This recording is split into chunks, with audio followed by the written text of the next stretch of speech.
সেই শর্তগুলো কি, যেগুলো পূরণ হলে আল্লাহ সুবহানাহু ওয়া তাআলা দোয়া ফিরিয়ে দিবেন না?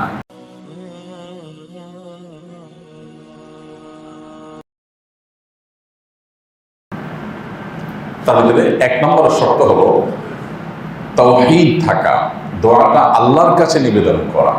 আল্লাহর কাছে দোয়া করার পাশাপাশি যদি আল্লাহর কোনো সৃষ্টির কাছেও আপনি প্রার্থনা করেন তাহলে শিরক হয়ে গেল। আল্লাহর এই দোয়াটাতে আপনি পার্টনার সাব্যস্ত করে ফেলে নিরঙ্কুশ আল্লাহর কাছে চাওয়ার বিষয়টা আপনি নিশ্চিত করতে পারলেন না। আপনি বলেছেন উদউনি আস্তাজিব লাকুম, তোমরা আমার কাছে দোয়া করো। আল্লাহ বলেছেন তার কাছে দোয়া করতে, তাহলে তিনি দোয়া কবুল করবেন, অঙ্গীকার করেছেন, ওয়াদা করেছেন। ঠিক একইভাবে নবী করিম সাল্লাল্লাহু আলাইহি ওয়াসাল্লাম একটি প্রসিদ্ধ হাদিস আমরা জানি, তিনি তার একজন প্রিয় সাহাবীকে উপদেশ দিয়ে বলেছেন ওয়া ইযা সাআলতা ফাসআলিল্লাহ, যখন কিছু চাইবে তুমি, এই চাওয়াটা হবে কার কাছে? আল্লাহর কাছে। ওয়া ইযা ইসতাআনতা ফাসতাইন বিল্লাহ, যখন সাহায্য প্রার্থনা করবে সে সাহায্যও চাইবে তুমি আল্লাহর কাছে। অতএব আমি দোয়াতে আল্লাহকে ডেকে ডেকে বলবো হে আল্লাহ, হে রব, হে মাবুদ। এভাবে আল্লাহর কাছে আমরা সম্বোধন করে দোয়া করব। যদি আমরা কোনো খাজা বাবাকে ডেকে বলি হে খাজা বাবা, হে অমুক, হে তমুক, হে পীর সাহেব, হে জীবিত মৃত ব্যক্তি, হে অদৃশ্যের ক্ষমতার অধিকারী, এরকম কোনো কিছু, কোনো সৃষ্টির কাছে যদি আমরা দোয়া করি তাহলে সেটা হবে সরাসরি শিরক, এবং সেই দোয়া কবুল হওয়ার ন্যূনতম কোনো সম্ভাবনা থাকবে না। তাহলে দোয়া কবুলের জন্য সর্বপ্রথম শর্ত হলো আল্লাহর কাছে শুধু দোয়া করা, দোয়ার ক্ষেত্রে আল্লাহর সঙ্গে আর কাউকে পার্টনার সাব্যস্ত না করা।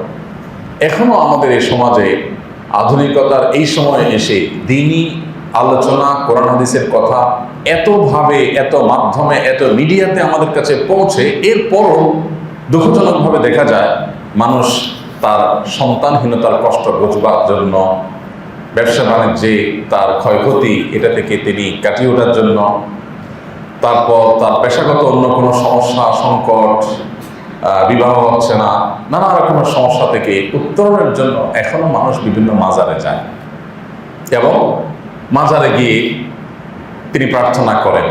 দেশে তো দেশে, দেশের বাইরেও বিভিন্ন মাজারে যান এবং মানুষ মনে করেন যে সেই মাজারে গিয়ে দোয়া করলে সেটা কবুল হবে। অথচ সেই কবরে যিনি শায়িত আছেন সেই মানুষটাও আল্লাহর সৃষ্টি এবং তিনিও দোয়া করেছেন স্বয়ং আল্লাহর কাছে।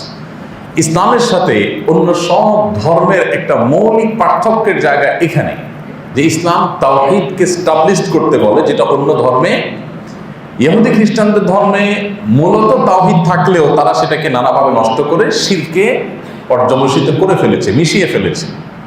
মুসলমানের বৈশিষ্ট্যই এটা যে মুসলমান এই ললাট, তার দুহাত, তার কপাল, তার অস্তিত্ব, এগুলো শুধুমাত্র বিনীত হবে, উপস্থাপিত হবে, সেজদায় অবনত হবে শুধুমাত্র আল্লাহ তাআলার কাছে, আর কারোর কাছে না। এমনকি কোন নবী রাসূলের কাছেও, নবী রাসূলগণ আমাদেরকে হেদায়েতের জন্য এসেছেন, তাদের ভালোবাসা আমাদের ঈমানের দাবি, কিন্তু তাই বলে তাদের কাছে কোনো প্রার্থনাও আমাদের করার কথা নয়।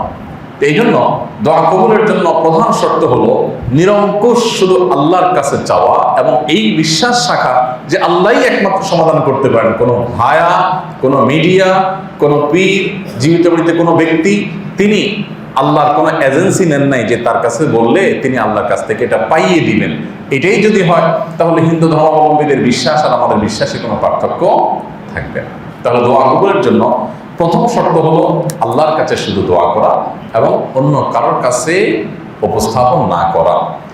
লৌকিক দোয়া অন্য কারোর কাছে করা যেতেই পারে, লৌকিক চাওয়া। লৌকিক চাওয়া কি?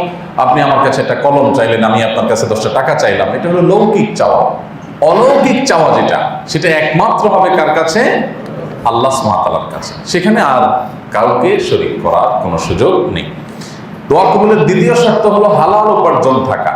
একটি প্রসিদ্ধ হাদিস আপনারা জানেন, নবী করিম সাল্লাল্লাহু আলাইহি ওয়াসাল্লাম বলেছেন, একটা লোক অনেক দূর থেকে ধুলোমলিন, এলোমেলো চুল, তার নানা রকমের অবসাদ এবং ক্লান্তির ছাপ আছে শরীরে, দেহে, এরকম অবস্থায় এসেছে মক্কায়। তার মানে আল্লাহর ঘরে হাজিরা দেওয়ার জন্য, হজ ওমরা করার জন্য অনেক কষ্ট করে বহু পথ পাড়ি দিয়ে এসেছে। এই লোকটা এত কষ্ট করে এত ত্যাগ করে আসার পর যখন বাইতুল্লাহর চারপাশে তওয়াফ করতে করতে দুহাত তুলে আল্লাহর কাছে তিনি দোয়া করতে থাকেন, তার দোয়ায় যে আন্তরিকতা সেটা পরিষ্কার, তিনি যে পরিশ্রম করে এসেছেন তার ত্যাগ সেটা পরিষ্কার, এবং দোয়া কবুলের মতো একটা জায়গায় দোয়া করছেন সেটাও দিনের আলোর মতো পরিষ্কার। নবী করিম সাল্লাল্লাহু আলাইহি ওয়াসাল্লাম বলেছেন, অবাক করা বিষয় হলো নবী রাসূল হাদিসের আলোকে বুঝতে পারি আমরা যে এই লোকের দোয়া কবুল হওয়ার কোনো সম্ভাবনাই নেই। কারণ একটাই, যে তিনি তার যে দেহ গঠন করেছেন, তার যে সম্পদ গড়ে তুলেছেন, তার যে পোশাক আশাক শরীরের, এগুলো হারাম দ্বারা গঠিত।